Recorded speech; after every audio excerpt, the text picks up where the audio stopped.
The Texas Chainsaw Massacre is back in the headlines again because there has been a huge bidding war over the past few months for the rights to making new movies, making new TV shows, all that good stuff. Plus, there's a lot of different directors that have been very open about what they want to do with the franchise. Big names like Jordan Peele, Oz Perkins, JT Mollner, all of these directors want something to do with this project, but after weeks of negotiations, the studio that got the rights was A24. And going even a little bit further than that, the director that is actually finally attached to the project is none other than JT Mollner. Now, this isn't a name that you should know right off the bat. This is no Oz Perkins. This is no Jordan Peele like I mentioned earlier, but JT Mollner directed a movie called Strange Darling. This is a very, kind of flew under the radar type of movie. It came out a year or two ago and it is phenomenal. It goes in directions that you would not expect. Some say it's a horror movie. I think it's more of a thriller. If you haven't seen it, I highly recommend it. But that is the guy who's going to be directing the next installment of the Texas Chainsaw Massacre. And one of the weirdest things about this entire process is that Glenn Powell, the actor Glenn Powell, is going to have a creative role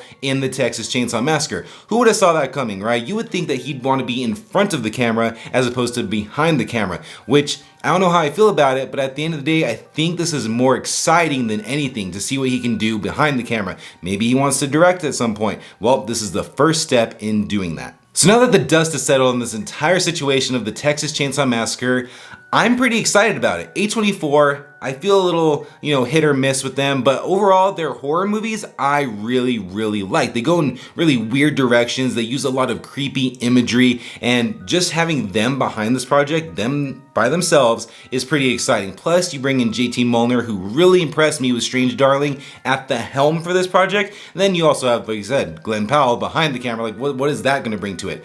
Overall, the Texas Chainsaw Massacre is a franchise in horror that I think is way more misses than hits. So we need something, especially after that Netflix one that came out a few years ago. My God, what were they thinking with that?